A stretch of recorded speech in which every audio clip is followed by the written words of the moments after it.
अस्सलामु अलैकुम वरहमतुल्लाहि वबरकातुह। बिस्मिल्लाहिर्रहमानिर्रहीम। अल्हम्दुलिल्लाह वस्सलातु वस्सलामु अला रसूलिल्लाह व अला आलिहि व सहबिहि अजमाइन व बाद। क़ाल अल-बुख़ारी रहमहुल्लाहु तआला बाबु सिक़ायतिल हाज। क़ाल हद्दसना अब्दुल्लाह इब्न अबिल अस्वद क़ाल हद्दसना अबू दमरा क़ाल हद्दसना उबैदुल्लाह अन नाफ़िअ अन इब्न उमर रज़ियल्लाहु अन्हुमा क़ाल इस्तअज़न अल-अब्बास इब्न अब्दुल मुत्तलिब रसूलल्लाह सल्लल्लाहु अलैहि वसल्लम अन यबीत बिमक्कत लयालिया मिना मिन अजल सिक़ायतिही फ़अज़िन लहू।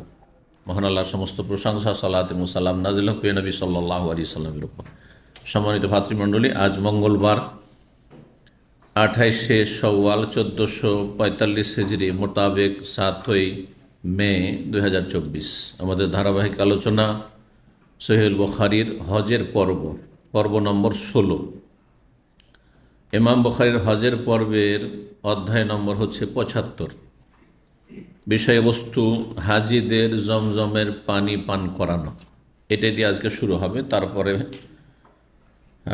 জমজম পানি সম্পর্কে আলোচনা, তারপরে তওয়াফ সম্পর্কে, যে ব্যক্তি কেরান হজ করবে তার তওয়াফ 2টি না 1টি ফরজ, আর তারপরে তওয়াফের জন্য উজুর বিষয়, তওয়াফের জন্য উজু করা আবশ্যক কিনা নাকি উত্তম, এতে ইনশাআল্লাহ তাআলা আজকের আলোচনা শেষ হবে। বলছেন ইমাম বুখারী রাহিমাহুল্লাহ 75 নম্বর অধ্যায়ে বাবু সিকায়াতিল হাজ। এই অধ্যায় হচ্ছে হাজি সাহেবকে জমজমের পানি পান করানো।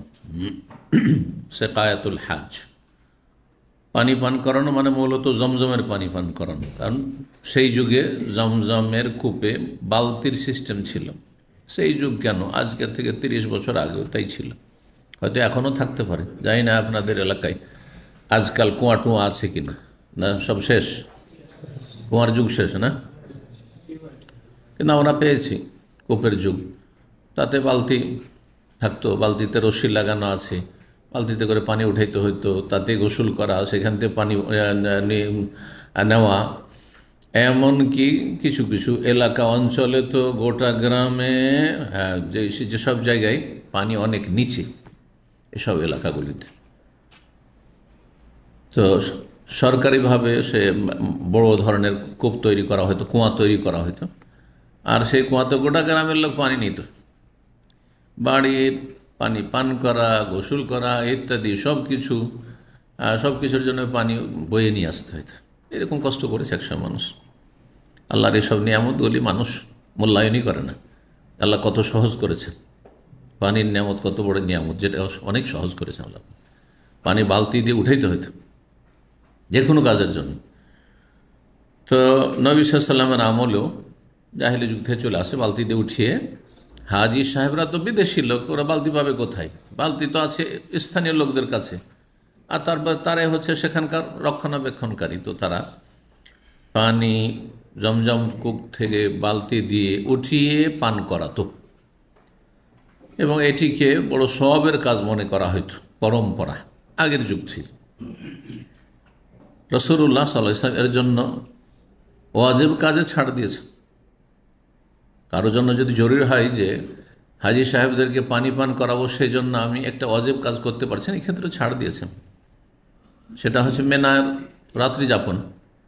11-12 তারিখ এই দুটো রাত মেনায় রাত্রি যাপন করা। 10 তারিখে কাজগুলো সেরে তো অফ করে সাই করে মেনা গিয়ে কী করতে হবে?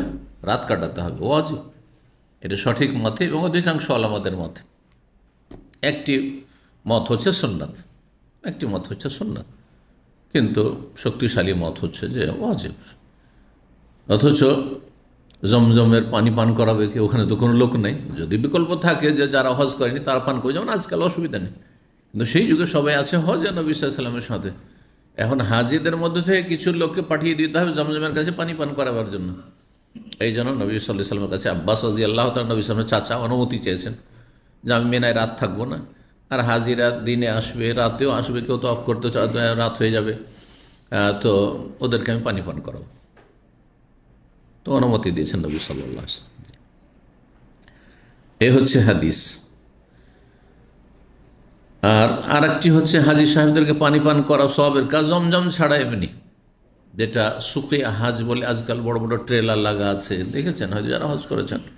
মেনায়, আরাফায়, মুজদালিফায় রাস্তাঘাটে যে কোনো জায়গায় ট্রেলার লাগানো আছে, আর পানি পান করা আছে, জুস পান করা আছে, সুকে হাজ প্রকল্প একটা আছে এখানে। জি, তো সেটাও সওয়াবের কাজ, কিন্তু জমজম পানি পান করানো বেশি সওয়াবের কাজ। 1634 নম্বর হাদিস, ইবনে উমর রাদিয়াল্লাহু তাআলা আনহুমা থেকে বর্ণিত, তিনি বলছেন, ইস্তাজানাল আব্বাস ইবনে আব্দুল মুত্তালিব, আব্দুল মুত্তালিবের ছেলে আব্বাস অনুমতি চাইলেন। কার কাছে? রাসূলুল্লাহ রাসূলুল্লাহ কাছে। ভাতিজার কাছে চাচা অনুমতি চাইছেন কেন? এটা ধর্মীয় বিষয়, এটা ধর্মীয় বিষয়। এই নয় যে আমি চাচা আর তুমি ভাতিজা, না। যদিও বয়সে আব্বাস কিছুটা বড়, বেশি বড় না, মানে কাছাকাছি। অনেক সময় চাচা ভাতিজা 6 মাস, 1 বছর, 2 বছরে ছোট বড় থাকে। অনেক সময় চাচাই ছোট থাকে, থাকে না, থাকতে পারে ব্যতিক্রম, কিন্তু কাছাকাছি বয়সের। যাই হোক, অনুমতি চাইলেন রাসূলুল্লাহর কাছে। কি? আইয়াবি তবে মক্কাতা, বিদায় হজের বছর ছিল, যে মক্কায় তিনি রাত কাটাবেন। বা তাইবি তো মানে রাত্রি যাপন করা। লায়ালিয়া মেনা, মেনার রাতগুলিতে, মেনার রাতে, মেনাতে না থেকে অথচ তিনি হাজি কি করবেন? মক্কাতে রাত কাটাবেন। দেওয়া যাবে অনুমতি, এটা শরীয়তে চলবে, এটা শরীয়তের বিষয়। কিসের জন্য? বিনা কাজে নয়। যেমন আজকালকার হানাফি হাজিরা বিশেষ করে খুবই বেশি এটা করে। আসলো, আসার পরে সারাদিন থেকে গেল, রাতও থেকে গেল, হোটেলে থেকে গেল, আর গেলই না মেনা। আমি 2টা বছর ভিআইপি হাজিদের সাথে থেকেছি। এদের ভিআইপি শতকরা 5 জনও থাকে না মেনাতে। যেমনই আরাফা হইল, আর তারপরে মুজদালিফা রাতটা থেকে সকালবেলা আসলো, পাথর নিজে মারলো, না হয় কাউকে দিয়ে দিল, কন্ট্যাক্ট দিয়ে দিয়েছে পাথর মারা। 3 দিন 4 দিন পাথর মেরে দিয়ে 300 রিয়াল দিয়ে দিয়েছে। ওই লেবারগুলো ছিল ইয়ের খাদেম তাঁবুতে। হ্যাঁ, জিজ্ঞাসা করলাম, বলছে 300 রিয়াল করে দিয়েছে। তাদের 500 রিয়াল দিলে অসুবিধা নেই, তারা সব বড় বড় ধনকু। তো মনে করে যে পয়সা দিয়ে সব হজ করে নেব। হ্যাঁ, যেমনই আরাফা হইলো, এদিক থেকে এসে সকালবেলা গেল, মক্কা গেল, তো গেল, গিয়ে দিল একবার হিলটনে আর জমজম ক্লক টাওয়ারে দিল লম্বা ঘুম, আর ব্যাস, আর আসবে না। কাজ যে বাকি, বিভিন্ন বাহানা। বলছে হানাফি মাযহাবে এটা তো সুন্নাত, রাত কাটানো। গেল, এটা সুন্নাত মানে যেমন দাড়ি সুন্নাত করে জবাই করা চলছে না, আরবদের মধ্যেও চলছে, আর দেশেও যারা মানে বেদাতি ফতোয়া তাদেরও চলছে। আর তারপরে মাকরু মানে খাও। আমি 2টো কথা সরাসরি বলি, মাকরু মানে খাও, আর সুন্নাত মানে ছাড়ো, ঠিক না? দাড়ি সুন্নাত করে দিল, ওয়াজিবকে সুন্নাত দিয়ে, বাস দাড়ি রাখবো না, হ্যাঁ, সারা জীবন রাখবো না, চলে যাবো এই চেহারা নিয়ে, যে চেহারা রাসূলুল্লাহ সাহাবায়ে কেরামদের সাথে কোনো মিল নেই, সে চেহারা নিয়েই দুনিয়া থেকে চলে যাব। একটা বয়স আছে, তারপরে তো আর কি শখ আছে? দাড়ি সাদা হয়তো লেগেছে, হ্যাঁ, বিবাহ শাদী হয়ে গেছে, আরও কিসের শখ আছে? তারপর ইমানের দুর্বলতা থাকলে যৌবনকালে না হয় থাকে। তো আল্লাহ হেদায়েত করুক। আর এই বিড়িখোর, জর্দাখোর মৌলবী, এই বেদাতি সমাজে জর্দাখোর মৌলবী শতকরা, হ্যাঁ, 1999টা জর্দাখোর মৌলবী বেদাতি মহলে। আপনি খোঁজ নিয়ে দেখবেন, আহলে হাদিস ছাড়া ভালো করে খোঁজ নিয়ে দেখবেন, তাদের সবগুলি জর্দাখোর।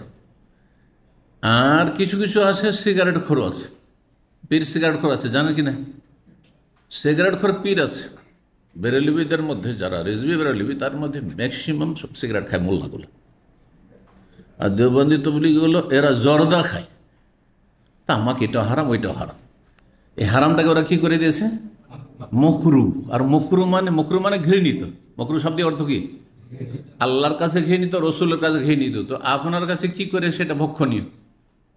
হ্যাঁ, আউযুবিল্লাহ। ঘৃণিত থাকবে। এই জন্য আমি বলি যে আমাদের দেশ ধর্মটা হচ্ছে সুন্নত মানে ছাড়ো, আর মকরু মানে খাও, করো। আল্লাহ হিদায়াত করুক।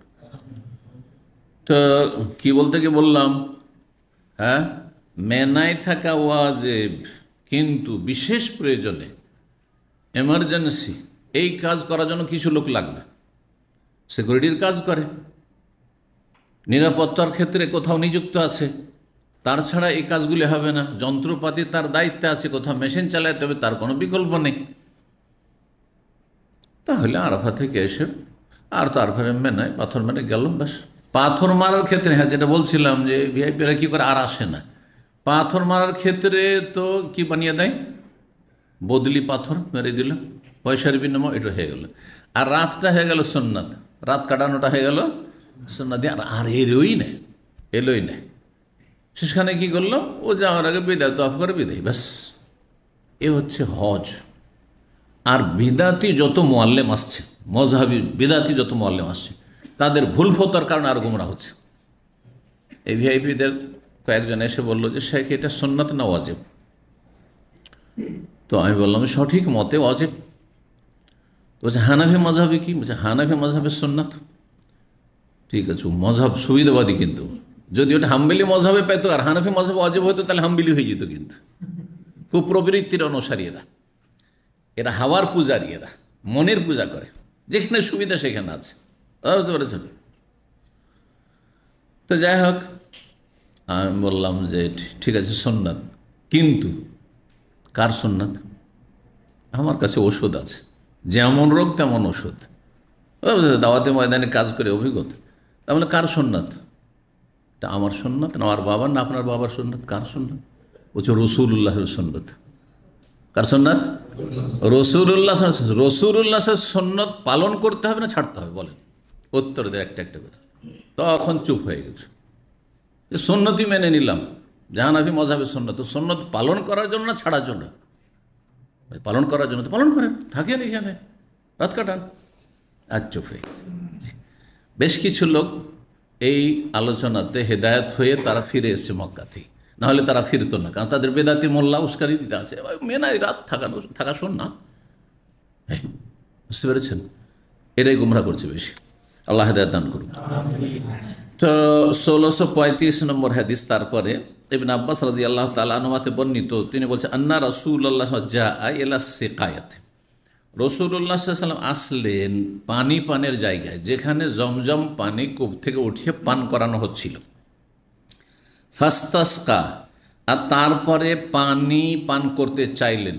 ইস্তিসকা, এখান থেকে ইস্তিসকার সালাত, ইস্তিসকার সালাত। ফাস্তাসকা থেকে মাসদার হচ্ছে ইস্তিসকা। কেন?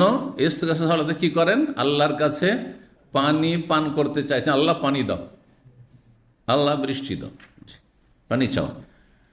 সুকিয়া থেকে। ফকাল আব্বাস, দায়িত্বশীল ছিলেন আব্বাস, যেহেতু এসছেন উনি ওখান থেকে, মেনা থেকে, আর এখানে রাত দিন লেগে আছেন পানি পান করার খেদমতে।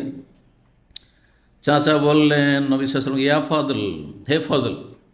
ফজল কে?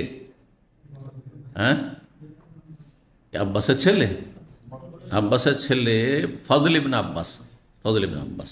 আর এক ছেলের নাম হচ্ছে আব্দুল্লাহ ইবনে আব্বাস। আব্দুল্লাহ ইবনে আব্বাস এলমে প্রসিদ্ধ হয়েছেন, খ্যাতি লাভ করেছেন। জি।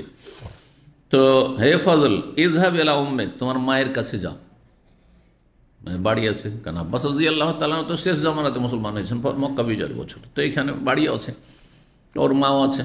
তো যাও, তোমার মার কাছে যাও। ফাতে রাসূলুল্লাহ বিশারাবিন মিন ইনদিহা, রাসূলুল্লাহ সাল্লাল্লাহু আলাইহি ওয়াসাল্লামের জন্য পানি নিয়ে আসো জমজমের তোমার মায়ের কাছ থেকে, বাড়ির থেকে ভালো পানিটা নিয়ে এসো। কারণ এখানকার পানি বালতিতে কত রকম মানুষ এসে হাত ডুবাচ্ছে, হাত দিচ্ছে, এই পানি রাসূলুল্লাহ পান করতে দেবো না। আরবদের মধ্যে এক অপরের জুঠা খাওয়াটা কোনো আইবের বিষয় নাই, জানেন না? জানেন না? জি। মানে এই যে আপনারা প্লেটে খাচ্ছেন, খাওয়া দাওয়ার পরে চলে যাওয়ার পরে যদি খাবার থেকেও যায়, যে বাঙালি জাতি খাবে না, ইন্ডিয়ান জাতি খাবে না, খাবে? যদিও গোস্ত আছে, যদিও ভাত আছে, তারপর খাবে না। কিন্তু আরবদের বিয়ে শাদিতে কেউ গিয়েছেন অলিমাতে, বা এরকম দেখেছেন? অলিমাতে কি হয়, আগে বড়রা খেয়ে নেবে। আমি কয়েকটা অলিমা তাদের শরিক হয়েছি, বিশাল বিশাল আপনার সেই সাহান, এই সাহানের 7 গুণ 8 গুণ কি 10 গুণই হবে, বিশাল সাহান। পেছনটা একটা, মিডিলটা একদম উঁচা করা আছে যাতে খেতে সুবিধা হয়, একবারে নিচে না হইতে হয়। দেখেছেন এরকম সাহান? না দেখেননি? আর তারপরে তার বিভিন্ন খাবার রাখা আছে। আগে বড়রা আসলো, খাওয়া দাওয়া করলো, বাচ্চারা একদিকে এক সাইডে ওদেরকে রাখা আছে, বেড়া দেওয়া আছে। খাওয়া দাওয়া হলো, তখন বাচ্চারা আসলো, বাচ্চারা খেয়ে দেওয়া গেল। দ্বিতীয় স্তরে 2 নম্বরে। 3 নম্বরে মহিলা সেকশন। আমাকে যে সৌদি প্রথমবার আমি যখন যাই, সেটা 1900 আপনার 94 95 94 ছিল কি এরকম ছিল, মদিনাতে পাশ করা 1-2 বছর পরে। তো সেটা ছিল আল জফিস কাকার বিয়ে। তো যে ইসলামিক সেন্টারের মধ্যে এসে বলছে যে এদিকে যে বেড়া দেওয়া আছে, জানেন এখানে কি আছে? তাহলে আমি তো যাই না, সিস্টেম এদের। তো বলছে এখানে সব মহিলারা আছে, আর এই যে এখানে গেট আছে, আমরা খেয়ে দিয়ে যেমন বেরোবো, বাচ্চারা খাবে, বাচ্চারা খেয়ে দিয়ে বেরোলে এই মহিলারা এখান দিয়ে ঢুকবে আর খাবে। তারা মহিলাদেরও মাশাআল্লাহ, এক তো পুরুষরা খেলো, আমাদের দেশে স্বামীর জুঠা ছাড়া, অনেকে স্বামীর জুঠা খাবে না, স্বামীর জুঠা ছাড়া কেউ কারো জুঠা খাবে না, খাবে? আমি দেখেছি কয়েক বোন আছে, আর হ্যাঁ তাদের স্বামীরা এসছে, তো এটা দিনদার পরিবারে, তো বলছে এটা তোর স্বামীর, এটা তোর জামাইয়ের, তুই খা এটা জুঠা, এটা আমি খাবো না, এটা তুই খা। সুবহানাল্লাহ। অথচ ভগ্নিপতি বা দুলাভাই। আচ্ছা, এতটা আমাদের দেশে। কিন্তু এইখানে কে পরে খেয়ে গেছে, ওই প্লেটে বসে খাচ্ছে, বাচ্চারা ঘেঁটে ঘুটে খেয়ে গেছে, তারপর খাচ্ছে, আছে খাবার দাবার আছে, যথেষ্ট আছে, খাচ্ছে। তো এইরকম একবার ফেঁসে গেছিলাম আমি ওইরকম, মানে রুচিরও তো একটা মানে আমাদের সীমা আছে সব কিছুর। তারপর পেরেছি, কারণ শরীয়তে যেটা জায়েজ করতে অসুবিধা নেই। আল কাসিমে বদু এলাকায় গিয়েছি 1994-95 দিকেই। তো বদু এলাকায় এক আজকারি আমাকে নিয়ে গেছে, আর পুলিশে চাকরি করে বা আর্মিতে চাকরি করে সম্ভবত, ও শ্বশুরবাড়ি নিয়ে গেছে, একবারে বেদুইন এলাকায়। ওর বাড়িটা হচ্ছে 50 কিলোমিটার মরুভূমির ভিতরে, ওরা 4 ভাইয়ের শুধু বাড়ি, আর কাউ নেই, অন্য কোনো বংশের সাথে অন্য কোনো গোত্রের সাথে বাস করবে না, 4 ভাইয়েরই বাড়ি শুধু। আর ওদের এক ভাই হচ্ছে আমির, ওর কাছে একটা পিস্তল আছে, বাস বলছে এটাই নিরাপত্তা হতো এখানে। 50 কিলোমিটার গাড়ি এইভাবে যাচ্ছে, কোনো রাস্তা নেই, এই উঁচা নিচে, হ্যাঁ এইভাবে মরুভূমিতে। তো তারপরে ওখান থেকে শ্বশুরবাড়ি আসলে ওইটা কোরাইন বলে একটা জায়গা আছে, ছোট্ট শহর, তখন গ্রামের মতো হয়েছিল, 2-4টা বাড়ি হচ্ছিল। ওখানে গিয়ে মাগরেবের নামাজ মসজিদে পড়লাম। মাগরেব পড়ার পরে, মাগরেব পড়ার আগে এখানে দেখি সবকে পানি দিচ্ছে এই বাটিতে, বাটিতে করে পানি দিচ্ছে, ওই দিক থেকে পানি দিয়ে দিচ্ছে, আর একজন খাচ্ছে, পাশের লোককে দিয়ে দিচ্ছে, আর ওই পানি বড় বাটি, ওখানে কিছুটা খেলো, তারপর আরেকজনকে দিচ্ছে। এই করতে করতে আমার পালা চলে এসছে। আমি চিন্তা করছি আমি খাবো না, দিয়ে দেবো, কেমন, এটা সামাজিকতা তো একটা আছে। আমিও খেয়ে নিলাম, ওই পানিতে মুখ লাগিয়ে জুঠা খাচ্ছে, আর হ্যাঁ বাকি সবাই ওইভাবে খেতে যায়। আবার যখন শেষ হলো, বাটি ভরিয়ে দিল, আবার ওই লাইন শুরু হলো, দ্বিতীয় লাইনে শুরু হলো, এইভাবে পানি খাওয়া। এই পানিটা যদি ওখানে কেউ খেয়ে রেখে দেয়, আর একটু খেয়েছে, পুরোটাই আছে, জীবনে আপনারা কেউ খাবেন না। এভাবে কত পানি নষ্ট করছেন আপনারা, এটা আরবরা কখনো করবে না, কোনো ব্যাপার না। এমনকি নিজের বাসাতে আমি দেখছি, বাচ্চারা দেখছি যে একটু খেয়ে রেখে দিয়েছে, পানিটা এভাবে রেখেছে, কে রেখেছে পাওয়া যাচ্ছে না, ওকে দিতাম হয়তো, কেউ খাবে না, শেষে আমি খাই। মানে পানি নষ্ট করা যাবে না, এ আল্লাহর রিজিক, তা আমি খাই, যার হোক আমি খাবো। কথা বোঝা গেছে? জি হ্যাঁ। তো আল্লাহ তৌফিক দান করুন ভালো কাজে। তো নবী সাল্লাল্লাহু আলাইহি সাল্লামকে পানি নিয়ে এসে দিতে বললেন বাড়ি থেকে, আর বললেন ফাকালা, নবী সাল্লাল্লাহু আলাইহি ওয়াসাল্লাম বলছেন তুমি আমাকে পানি দাও। তাকে বলছে পানি এইখানে তুই বালতিতে উঠাচ্ছ, তুই পানি খাওয়া আমাকে, হ্যাঁ পানি দাও। কালা ইয়া রাসূলুল্লাহ, বলছেন আল্লাহ রসুল, ইন্নাহুম ইয়াজআলুনা, দেখেন আল্লাহ রসুল বলছেন ভাতিজা কই, এ কথা বলছেন না যে ভাতিজা, হ্যাঁ এ মোহাম্মদ, ভাতিজাকে নাম বললে কোনো দোষের কথা নেই, তাই না? তারপর ছোট, মানেও ছোট আর বয়সেও ছোট, শুধু মানে বংশীয় মানে ছোট, ইসলামের মানে অনেক বড়, নবী সাল্লাল্লাহু আলাইহি ওয়াসাল্লাম বড়। নবী সাল্লাল্লাহু আলাইহি ওয়াসাল্লামকে মুহাম্মদ বলে ডাকা কোনো উম্মতের জন্য জায়েজ নাই। ইয়া রাসূল আল্লাহ বলে ডাকতে হবে, না হয় ইয়া নবী আল্লাহ বলে ডাকতে হবে। লা তাজালু দুআ রাসূল বাইনাকুম দুআই বাযুকুম বায, কোরআনে আল্লাহ বলছে রসুলকে তোমরা এই একে অপরকে যেমন আপোষে ডাকো, এভাবে ডাকা চলবে না, এমনটা করিও না, সূরা নূরে আল্লাহ বলছে। জি, এই জন্য সাহাবায়ে কেরামগণ নবী সাল্লাল্লাহু আলাইহি ওয়াসাল্লাম এভাবে ডাকতেন, যদিও চাচা বলছে ইয়া নবী আল্লাহ আর ইয়া রাসূল, হে আল্লাহ রসুল, ইন্নাহুম ইয়াজআলুনা আইদিয়াহুম ফীহি, লোকেরা আসছে আর ওতে হাত ডুবাচ্ছে, হাত ডুবিয়ে পানি খান না, আমাদের দেশে টিউবওয়েলে মুখ নিতে, তো বালতিতে পানি উঠাচ্ছে, হতে হতো হ্যাঁ কেউ একটু পানি নিল আর খেয়ে নিল, হাত ডুবাচ্ছে, খাচ্ছে। তো এইরকম করে খাচ্ছে, সেই জন্য আপনাকে এই পানি দেব না। পালা নবী সাল্লাম বলছে এসখেনি, অসুবিধা নেই, দাও আমাকে পানি, দাও পানি খাও। ফাশারে মেন, নবী সাল্লাম পান করে নিলেন, ওখানে পান করলেন। সুম্মা আতা জমজম, তারপর জমজম কূপের কাছে আসলেন।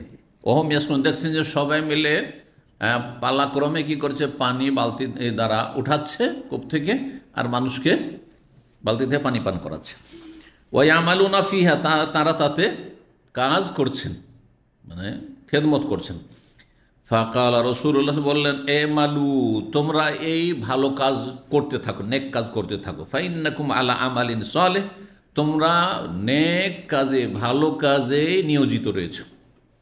সুম্মা কালা, তারপরে বললেন রাসূলুল্লাহ সাল্লাল্লাহু আলাইহি ওয়াসাল্লাম, লাউলা আন তুগলাবু, যদি আমার আশঙ্কা না হইতো যে তোমরা ভিড়ে তোমরা হেরে যাবে। শাব্দিক অর্থ হেরে যাওয়া, কিন্তু হেরে যাওয়ার অর্থ দিয়ে ভাবটা প্রকাশ পায় না, সেজন্য ভাব অর্থ বলে।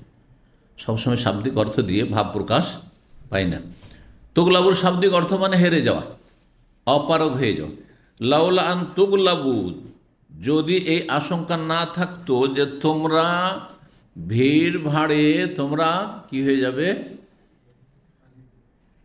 তোমরা ভিড় ভাড়ে বা এই ভিড়ে তোমরা কি হয়ে যাবে, অপারগ হয়ে যাবে, অথবা তোমরা পানি পান করাবার সুযোগ পাবে না, কাড়াকাড়ি শুরু হয়ে যাবে।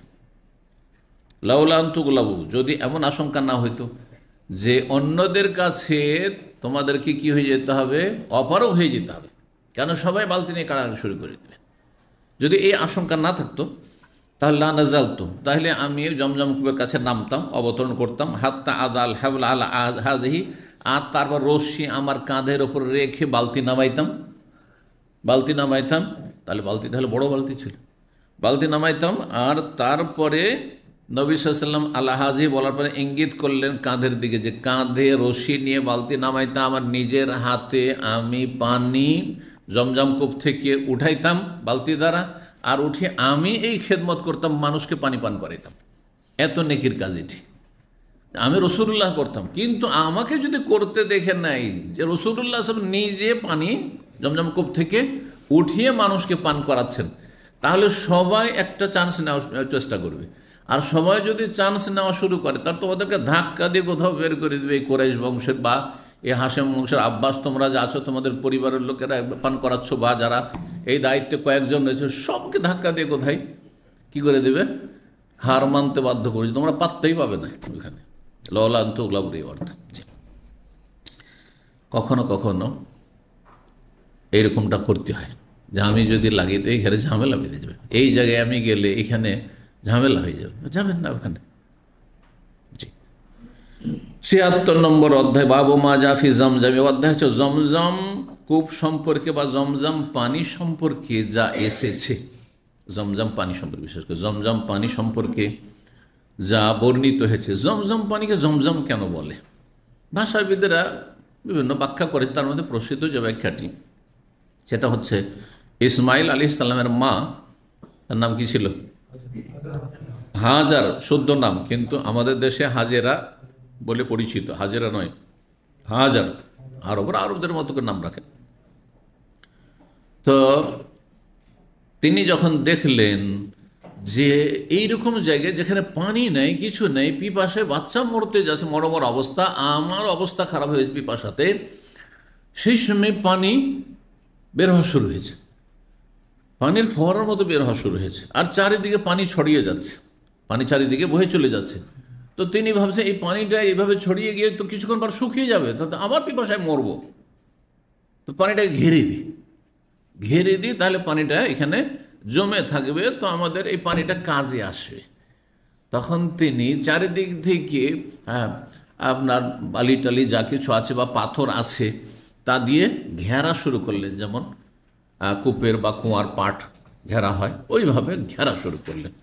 আর এইটাকে জমজম মানে থামো, যেমন আমরা বলি, ঠিক ওইটা হচ্ছে জমজম। এই কথাটা বলেছিলেন হাজার বলে বর্ণিত আছে। সেসব কাহিনীতে, আম্বিয়াদের যে কাহিনী বা হাজারের কাহিনীতে। আল্লাহ তাআলা আলাম। তো জমজম পানি সম্পর্কে যা বর্ণিত হয়েছে, 1636 নম্বর হাদিস। আনাস বিন মালিক রাদিয়াল্লাহু তাআলা বলছেন, কান আবু যার ইউহাদ্দিস, আবু যার রাদিয়াল্লাহু তাআলা আনহু হাদিস বর্ণনা করছেন, আন্না রাসূলুল্লাহ ক্বাল, রাসূলুল্লাহ সাল্লাল্লাহু আলাইহি ওয়াসাল্লাম বলেছেন মেরাজের ঘটনা সম্পর্কে, ফোরেজা সাকফি, আমার ছাদকে ছিদ্র করে দেওয়া হয়। নবী সাল্লাল্লাহু বাড়ির ছাদকে কি করা হয়? ছিদ্র করা। নবী সাল্লাল্লাহু তাহলে বাড়ির গেট দিয়ে, দরজা দিয়ে, রুমের দরজা দিয়ে বের করে নিয়ে যাওয়া হয়নি, আর বাড়ির গেট দিয়ে বের করেন, ওপর থেকে ছিদ্র করে ওপর দিয়ে উঠিয়ে নেওয়া হয়েছে। শুনেছেন এর আগে না শোনেননি? পরে যাই স্পষ্ট, ওয়ানাবে মক্কা, আমি মক্কায় ছিলাম। শুধু একটি সমস্যা হচ্ছে যে এখানে আমার ছাদ কি করা হয়েছে? ছিদ্র করা হয়েছে। অথচ সহিহ হাদিস রয়েছে যে উম্মে হানির বাড়িতে ওই দিন নবী সাল্লাল্লাহু আলাইহি ওয়াসাল্লাম রাত্রে ছিলেন। উম্মে হানির বাড়িতে, উম্মে হানির চাচাতো বোন, আর বয়সে অনেক বড়, তার বাড়িতে ছিলেন নবী সাল্লাল্লাহু আলাইহি ওয়াসাল্লাম। উম্মে হানির বাড়িতে নিয়ে যাওয়া হয়েছে, চাচাতো বোন। আর এখানে বলা হচ্ছে আমার ছাদ। তো এই দুটোতে সমন্বয় কি? দ্বন্দ্ব, তাই না? নবীর বাড়ি স্বয়ং নাকি উম্মে হানির বাড়ি? তা আসলে উম্মে হানির বাড়ি ছিল। হ্যাঁ, কিন্তু উম্মে হানির বাড়ি নিজের নিকট আত্মীয়র বাড়িকে নিজের বাড়ি বলা হয়। আমাদের জয়েন্ট ফ্যামিলিতে, হ্যাঁ, এক দাদা, আমাদের দাদা আর তার 5টা ছেলে, আর 5 ছেলের যত ছেলে মেয়ে সব একসাথে আমাদের জয়েন্ট ফ্যামিলি থাকে না? এক সময় এক পরিবারে 20 থেকে 50 জন সব একসাথে খাওয়া দাওয়া করছে, থাকছে। আর চাচাতো ভাইদেরকে, চাচাতো বন্ধুদেরকে আমাদের ফ্যামিলির লোকের, আমাদের ফ্যামিলির সদস্য। আজকাল খানিকটা কি হয়েছে, একটু শিক্ষিত হয়েছে, একটু মানুষ চাষাবাদ থেকে স্বাধীন হয়ে গেছে, তারপরে ঘরে গৃহস্থী বাদ দিয়ে সবাই নিজের নিজের বিয়ে করেছে, কে কোথায় থাকছে, কে কোথায় চাকরি পেয়েছে, কে কোথায় থাকছে, সেই জন্য বলে যে ফ্যামিলি মানে স্বামী স্ত্রী আর ছেলে মেয়ে। কিন্তু এটা আমাদের সেই বুঝ ছিল না, কিন্তু বা পুরোনো যুগে ছিল না এটা। তো এই জন্য বলেছেন যে আমার ছাদ মানে বোনের বাড়ির, হ্যাঁ, ছাদ সেটা আমার বাড়ি, আমাদেরই বাড়ি। ফানাজাল জিবরাইল ইসলাম, জিবরাইল ইসলাম নেমে আসলেন ওই ছিদ্র দিয়ে ছাদের। ফাফারাজা সাদরি, আর তারপরে আমার সিনাকে চাক করলেন, মানে বিদীর্ণ করলেন। হ্যাঁ, চাক করা বুঝেন? সিনা চাক করা বুঝেন না? হ্যাঁ, সহজ বাংলা এটা। আর বিদীর্ণ করা, ফেড়ে দেওয়া, সহজ কথা। জি, ওয়ানা কি বলছেন, সুম্মা গাসালবে মায়েজম, তারপরে জমজম পানি দিয়ে ধৌত করলেন। নবী সাল্লাল্লাহু আলাইহি ওয়াসাল্লামের কলবকে জিবরাইল আলাইহিস সালাম জমজম পানি দিয়ে ধুইছেন, তার মানে জমজম পানি কত বরকতের, তাহলে এটা হচ্ছে দেখানোর উদ্দেশ্য। সুম্মা যাবে তাস্তিমিন জাহাব, তারপরে একটি স্বর্ণের তস্ত নিয়ে আসলেন। তস্ত কিন্তু বাংলাতে ব্যবহার হয়, তস্ত বাংলাতে ব্যবহার হয়, বুঝেন না? বুঝেন না? আগের যুগে মেহমানেরা যেহেতু বিয়ে সাথে একটা তস্ত নিয়ে আসতো, পিতলের বা আপনার আর কে কাঁসার, আর তাতে হাত ধুইতো। কি বলেন ওটাকে?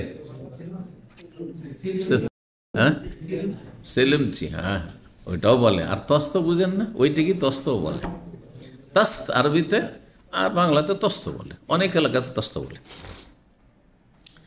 সেটাই ছিল স্বর্ণের। স্বর্ণ পুরুষদের জন্য হারাম, কিন্তু এইটা দুনিয়ার জগৎ না, জিবরাইল আলাইহিস সালাম ব্যবহার করছেন, আর সেটা হচ্ছে অন্য জগৎ। বোঝা গেছে?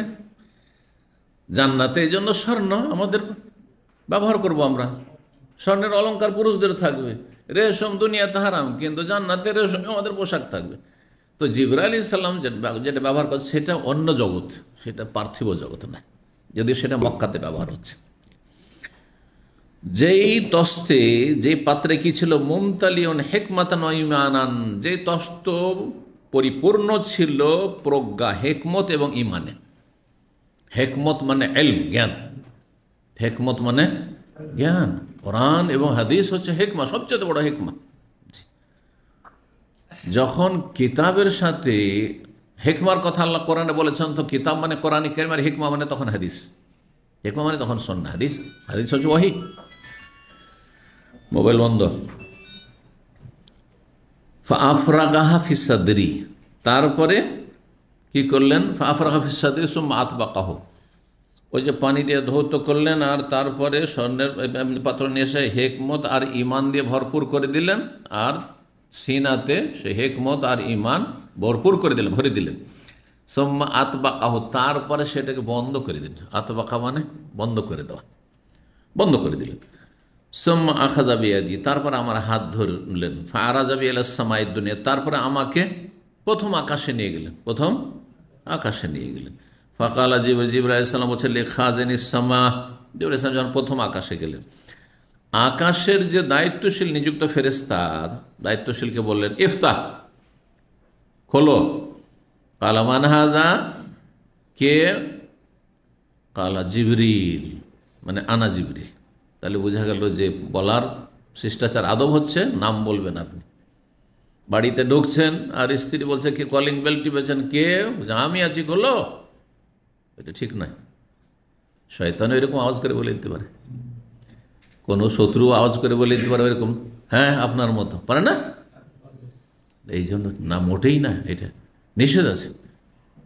আমি বলার নিষেধ। নবী সাল্লাল্লাহু আনা আনা আনা কিসের? নবী সাল্লাল্লাহু বাড়িতে এক সাহাবী গেছে, জানে না মশলা, প্রথম কে বলছে আনা আনা, আমি, প্রথম আনা বলেছে, বলছে আনা আনা আনা কি জিনিস? আবার নবী সাল্লাল্লাহু আলাইহি ওয়াসাল্লাম রাগান্বিত হইলেন। আনা বলবেন, নাম বলবেন। সুতরাং আপনার স্ত্রীগুলো নাম বলবেন, আপনার ছেলে মেয়েকে নাম বলবেন। কোরআন হাদিস আমল করতে শিখুন।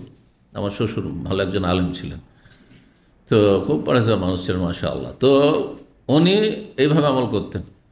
বাড়িতে এসছে, ওনার ছেলেমেয়েরা জিজ্ঞাসা করছে কে? বলছে আব্দুর রহমান। আবার আমাদের দেশের বেদাতি আলেমদের মতো মৌলানা আব্দুর রহমান এটা বলতেন না, কারণ আমাদের দেশের আলেম হইলে ও নিজেই লিখবে মৌলানা অমুক, শেখ অমুক, হজরতুল আল্লামা অমুক, নিজেই লিখছে। না না না, মোটেই না। তুমি চাও যতই বড় আল্লামা নাম লিখবেন, নিজের নাম লিখবেন শুধু। অন্যরা লিখতে পারে, অন্যরা শেখ লিখবে, আমি কেন আমাকে শেখ লিখবো? জি। তো 1637 নম্বর হাদিস। তারপরে ইবনে আব্বাস রাদিয়াল্লাহু তাআলা আনহু বর্ণনা করছেন, সাকাইতু রাসূলুল্লাহ সাল্লাল্লাহু আলাইহি ওয়াসাল্লাম, আমি রাসূলুল্লাহ সাল্লাল্লাহু আলাইহি ওয়াসাল্লাম পানি পান করিয়েছি, মিন জমজম, জমজম কূপ থেকে। ফাশারিবা ওয়া কায়মান, তিনি দাঁড়িয়ে পান করেছেন, তিনি দাঁড়িয়ে পান করেছেন। এই হাদিস থেকে কেউ কেউ ভুল বুঝে নিল যে জমজম পানি দাঁড়িয়ে পান করা সুন্নাত। এটা কোথায় পেলেন আপনি? হ্যাঁ, জমজম পানি দাঁড়িয়ে পান করা সুন্নাত। আর একটা হাদিস পেলেন, নবী সাল্লাল্লাহু আলাইহি ওয়াসাল্লাম উযু করে, উযু করার পরে যে পানিটা অবশিষ্ট আছে সেই পানি দাঁড়িয়ে পান করলেন। তখন কেউ ভুল বুঝলো, বলছে উযুর পানিটাও দাঁড়িয়ে পান করা সুন্নাত। আর এই কারণে ভুল করে, বসে আছে, বসে বসে পানি নিল, বুঝতে পারছেন? পানি হারামে দেখবেন কিছু লোকের আছে যে বসে বসে পানি নিল, আর নেওয়ার পরে আবার গ্লাসটা নিয়ে দাঁড়িয়ে গেল, তার দাঁড়িয়ে পান করবে না, একেবারে ভুল। এটা নবী সাল্লাল্লাহু আলাইহি ওয়াসাল্লাম দাঁড়িয়ে পান করেছেন এখানে আছে, তার মানে এই নয় যে এটি সুন্নাত। নবী সাল্লাল্লাহু আলাইহি সাল্লাম যেখানে পান করছেন, দেখেন মানুষ পানি উঠাচ্ছে সেখানে, কূপের চারপাশে, কূপের পাশে পানি পড়ে থাকে না, ময়লা আবর্জনা থাকে না, কাদা হয়ে থাকবে, সেই জায়গায় বসলে কাপড় খারাপ হবে হয়তো, সেই জন্য বসেননি, এক। আর 2 নম্বর হচ্ছে যে নবী সাল্লাল্লাহু আলাইহি ওয়াসাল্লাম শরীয়ত বয়ান করার জন্য এসেছেন, যে দাঁড়িয়ে পান করাটা নাজায়েজ, হারাম নয়, তবে অপছন্দের, অনুত্তম, অনুত্তম কাজ একবার দুবার করে দেখিয়ে দিয়েছেন, যাতে করে সেটা কেউ হারাম নাজায়েজ না মনে করে।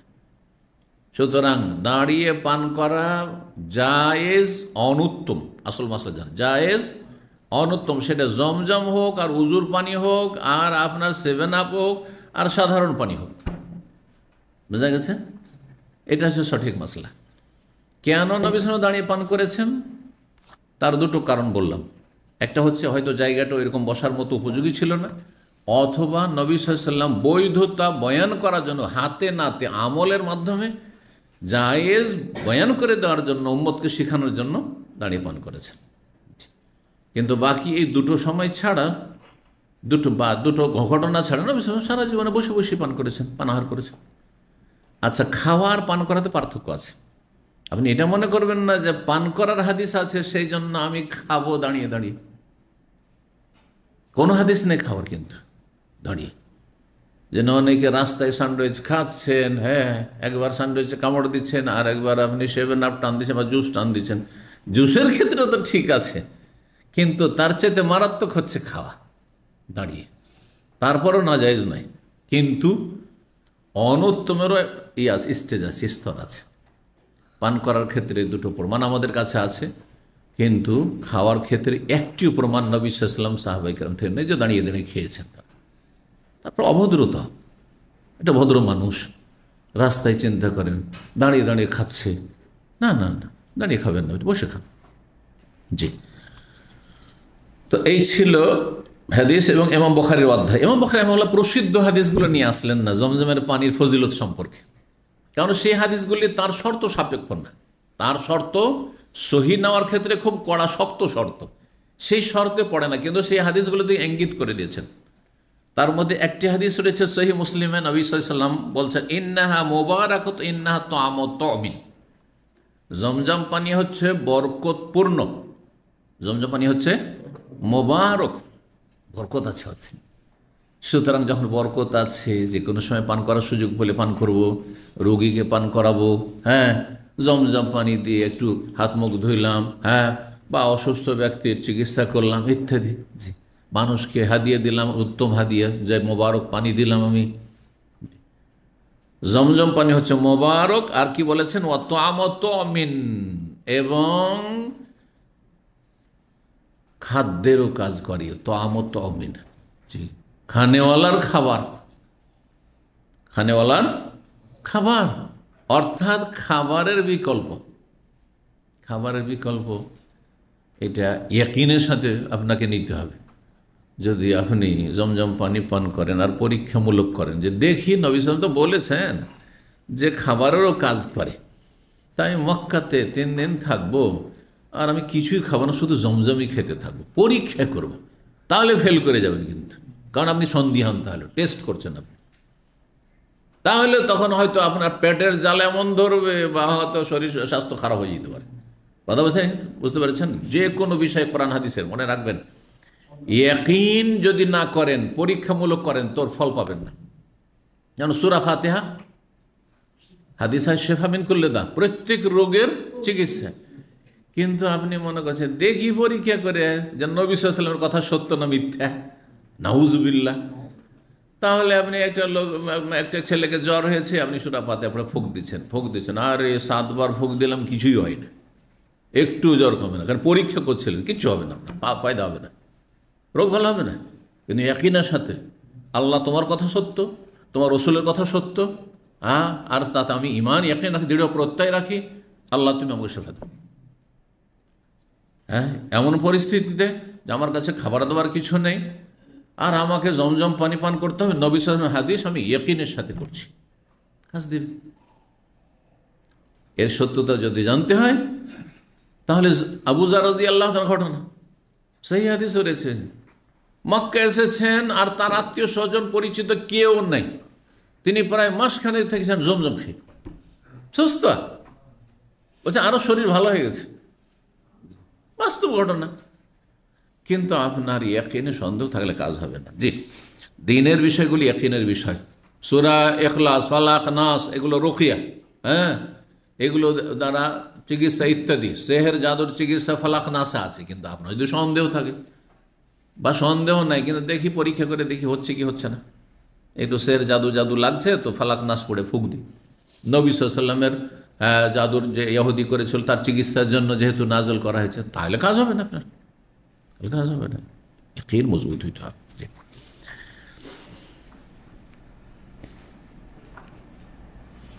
আরেকটি হাদিস রয়েছে, কে বলতে পারে?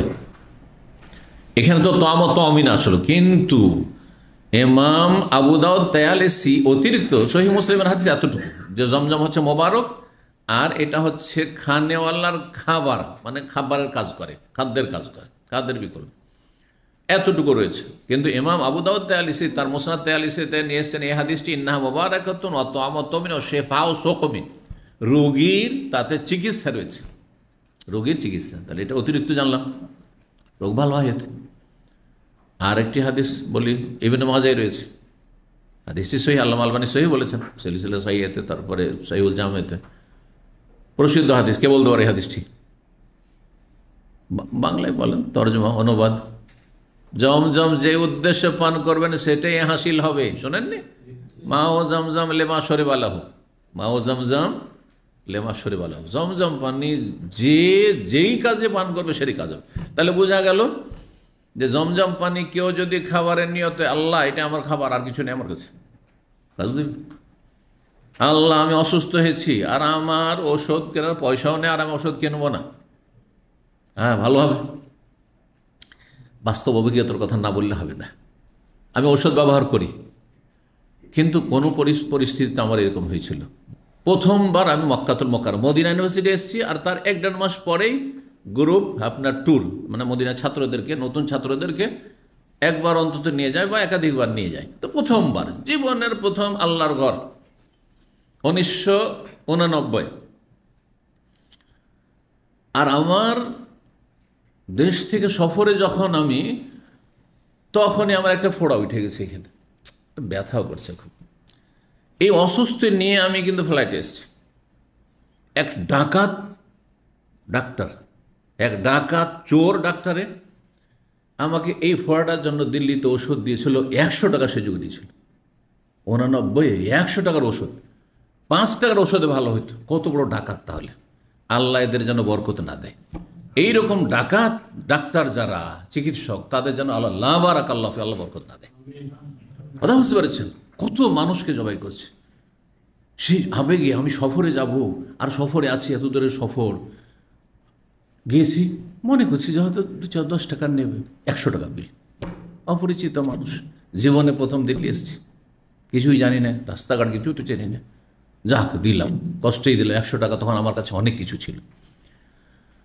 তো তারপরে এসছি, ভালো থাকে এক একটু ওষুধ খেলে, আবার মাঝে মাঝে একটু ফুলে উঠে মনে হয় ব্যথা, ফাটেও না তো একবারে বসেও না, কিন্তু ব্যথা মাঝে মাঝে থাকে, আবার থাকে না। হঠাৎ আবার মক্কা সফরে গেছি, আবার দেখি ব্যথা শুরু হয়ে গেছে। আমি শিক্ষার জন্য ঘটনাগুলি বলছি, শিক্ষামূলক ঘটনা ছাড়া আমি এমনি বলি না, যদিও সময় নিচ্ছে এতে। তো যাওয়ার পরে মক্কাতে, তখনকার যুগে তো কোনো ক্লিনিক না, হাসপাতাল গেলে হাসপাতাল যেত, সরকারি হাসপাতাল যেতাম, কি কিছুই তো চিনি না মক্কার, প্রথম জীবনে। আল্লাহর ঘরে এসেছি, জমজম পানি, কূপের কাছে তখন নামা যেত, জমজম কূপের কাছে সিঁড়ি দিয়ে। কেউ নেমেছেন ওই জায়গায়? নেমেছেন? কে কে নেমেছেন? মাশাআল্লাহ, 2-4 জন নেমেছেন। সেখানে নেমে আর পানির অভাব নেই, পানির নল লাগানো আছে, আর তারপরে কূপটা এমনি আমরা পুরো দেখতে পারতাম। বালতি ওখানে রাখা আছে, শুধু নামকে অবস্থা, কিন্তু বালতি দিয়ে পানি ওঠানো হইতো না, নলে পানি সব থাকতো। সেখানে গিয়ে তারপরে পানি তো মন ভরে পান করলাম, এই নিয়তে যে আল্লাহ তুমি আমার ফোড়াটা ভালো করে দাও। আর তার সাথে ধুইলাম, সুন্দর করে ধুইলাম, এমনকি ওখানে উজুও করতো লোকেরা, উজুটাও করলাম, হাত মুখ সব ধুইলাম। আল্লাহকে বললাম যে আল্লাহ আমাদের আমার ফোড়া ভালো করে, আলহামদুলিল্লাহ ভালো হয়ে গেছে। হ্যাঁ, পরীক্ষামূলক করিনি, সে নবীর কথা সত্য, নবীর কথা সত্য সাল্লাল্লাহু আলাইহি ওয়াসাল্লাম। জি,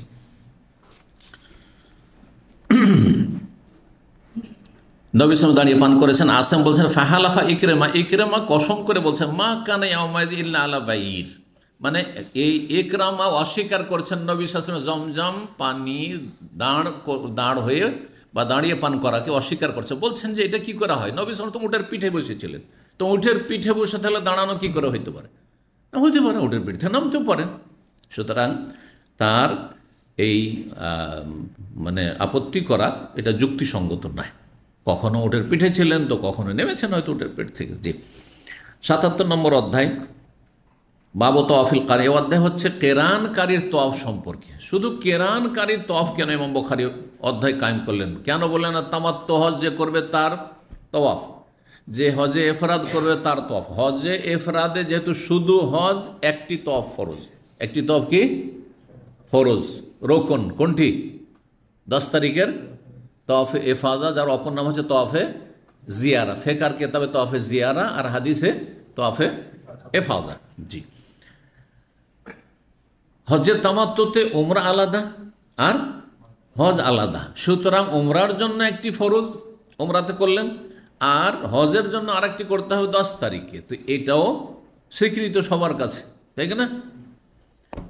এফরাদে শুধু একটি, যেহেতু শুধু হজ করছেন, একটি ফরজ হলো, আর তামাত্তুতে যেহেতু সেপারেট সেজন্য 2টি সবার কাছে। হানাফি, শাফি, মালিকি, হাম্বলি, আহলে হাদিস সবার কাছেই 2টি তাওয়াফ ফরজ, একটি উমরার আর একটি হজের। কিন্তু কেরানে যেহেতু নিয়ত কি হয়, দুটাতে একসাথে, মিকাত থেকে লাব্বাইক উমরাতান ওয়া হাজ্জান, আল্লাহ উমরা হজ একসাথে নিয়ে চলছি, হাজির হয়েছি, একসাথে দুটো একাকার হয়ে গেছে, আলাদা আলাদা দেখাইতে পারছেন না আপনি। তাহলে যখন একসাথে হয়ে গেল, তাহলে এখানে মাসলা কিছু ভিন্ন হবে না, হবে না? স্বাভাবিক।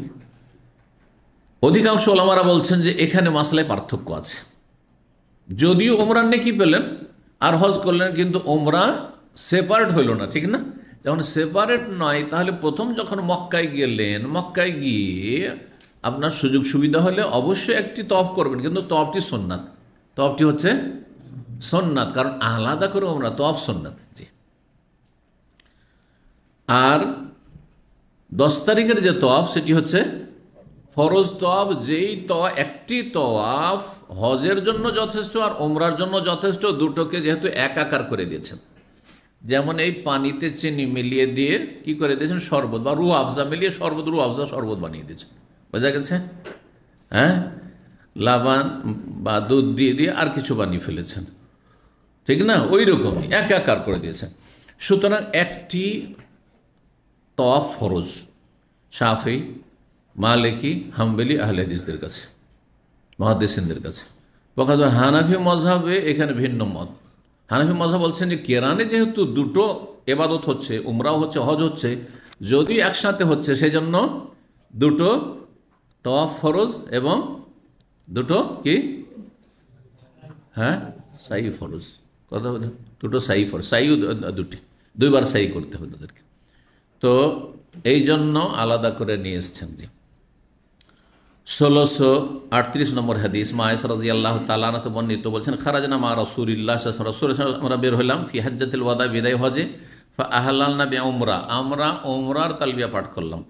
সুম্মা কালা, উমরার তালবিয়া কারা পাঠ করেছে? যারা কোরবানির সাথে নিয়ে আসেননি, সেটাও পরে এসে, কিন্তু এইখানে মক্কায় আসার পরে নিয়ত বদলেছেন, সংক্ষেপ করে দিয়েছেন তিনি।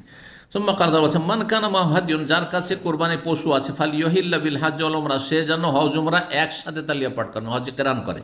হালাল হতে পারবে না যেহেতু। সুম্মা লা ইলাহা, তারপর হালাল হতে পারবে না, হাত্তা ইয়াহিল্লা মিনহু, যতক্ষণ পর্যন্ত দুটো থেকে হালাল না হবে 10 তারিখে। ফাকাদেম তো মক্কা তাও আনা হাইজ, আমি মক্কা আসলাম আর আমি ঋতুবতী হয়ে গেলাম, মাসিক হয়ে গেল। ফালা মক্কা যায় না হাজ জানা, যখন আমরা হজ সম্পন্ন করলাম, আর সালানিম আব্দুর রহমান এলাত্তানিম, তখন আমাকে আমার বড় ভাই আব্দুর রহমানের সাথে পাঠিয়ে দিলেন তানঈম নামক স্থানে, হারামের বর্ডারে। ফাতামার, তো সেখান থেকে ওমরা করে আসলাম। সেখানে পরে মসজিদ কায়েম হয়েছে। এটি মিকাত নয়, এটি মক্কার লোকেরও মিকাত নয় আর বাইরের লোকেরও মিকাত নয়। বাইরের লোকের তো নয় একবারে, আর মক্কার লোকের জন্য মিকাত নয়, বরং মক্কার লোককে হারামের বর্ডারে যেতে হবে, কিন্তু এটা কোনো মিকাত বলে গণ্য নয়। মিকাত হচ্ছে 5টি। কথা বোঝা গেছে? জি। মক্কার লোকের জন্য সতর্কতা যে তারা হারামের বাইরে থেকে একটু তালবিয়া পাঠ করে আসবে ওমরাতে, কিন্তু হজে বাড়ি থেকে যেতে পারবে, হজে বাড়ি থেকে যেতে পারবে, যেহেতু আরাফাতে গিয়ে হারামের বাইরে যাচ্ছে। তারপরে উমরা করলাম। ফাকালা হাজ, নবী সাল্লাল্লাহু আলাইহি ওয়াসাল্লাম বললেন, হাজিহি মাকানা, উমরা থেকে, এটা হচ্ছে তোমার যে উমরা যেটা করতে পারোনি মাসিকের কারণে, সেটার বিকল্প, সেটার জায়গায়। ফাতাফাল্লাযিনা আহাল্লু বিল উমরা, তওয়াফ করলো ওই সব লোকেরা যারা উমরার তালবিয়া পাঠ করেছিল, মানে যারা হজে তামাত্তু করেছিল, তারা তওয়াফ করলো। সুম্মা হাল্লু, তারপরে তারা হালাল হয়ে গেল, পূর্ণ হালাল হয়ে থাকলো 8 তারিখ পর্যন্ত। 8 তারিখে ইহরাম বেঁধে চলে গেল মেনা। সুম্মা তাওয়াফু তাওয়াফান আখার, তারপর আর একটি তওয়াফ করলো বাদান রাজাও মিন মেনা, মেনা থেকে ফিরে আসার পরে, মেনা থেকে ফিরে আসার পরে আর একটি তওয়াফ করলো। কারা? হজে তামাত্তু করে, কারণ উমরা আলাদা আর হজ আলাদা। ওয়াম্মাল্লাযিনা জামাউ বাইনাল হজ ওয়াল উমরা, পক্ষান্তরে যারা হজ উমরা জমা করেছিল, একত্রিত করেছিল, মানে হজ্জে কেরান করেছিল, তাফু তাওয়াফান ওয়াহিদা, তারা একটি তওয়াফ করেছে, তাহলে তাদের একটি তওয়াফ ফরজ, একটি সাই ফরজ। কিন্তু হানাফি মযহাবে আরেকটি হাদিস রয়েছে, জয়ীফ হাদিস, যে 2 তওয়াফ করতে হবে, 2 সাই করতে হবে। তারা আমল করে এই সহিহ হাদিসের উপর তাদের আমল নেই। জি। 1639 নম্বর হাদিস, ইবনে ওমর রাদিয়াল্লাহু তাআলা আনহু হতে বর্ণিত, তিনি বলেছেন, দাখালা ইবনুহু আব্দুল্লাহ ইবনে আব্দুল্লাহ, তার ছেলে আব্দুল্লাহ ইবনে আব্দুল্লাহ, মানে আব্দুল্লাহ বিন ওমরের ছেলের নাম আব্দুল্লাহ ছিল। তাহলে বাপ বেটার নাম আরবদের মধ্যে তখন কি হইতো? একই হইতো, কোনো আইবের কথা ছিল না। কিন্তু আমাদের দেশে হ্যাঁ, গোটা বংশে তো চলবেই না, আর গ্রামে থাকলেও চলবে না, ঠিক না? কাউকে চেনে, বন্ধু বান্ধবের অমুকার ছেলে মেয়ের নাম এই আছে, তাও চলবে না। আর এখন তো আরও অন্য রকমের একটা পরিবর্তন এসছে। যদি দেখে যে বাঙালি সমাজে এই নামটা কোথাও আছে, সে না, এরকম নাম চলবে না, হ্যাঁ, বাহির থেকে কোথাও ধার করে নিয়ে আসতে হবে, গোটা দেশে যেন এরকম নাম না থাকে টেন্ডেন্সি। সে নামের অর্থ হোক আর ঘোড়ার ডিম হোক, অর্থ দরকার নেই, ওকে বাস নতুন লাগছে। এটা হচ্ছে বাঙালি টেন্ডেন্সি এখন, না মোটেই না। আলহামদুলিল্লাহ, এই জন্য আমি সব পুরাতন নাম রেখেছি, 1400 বছর আগের নাম সব রেখেছি আলহামদুলিল্লাহ।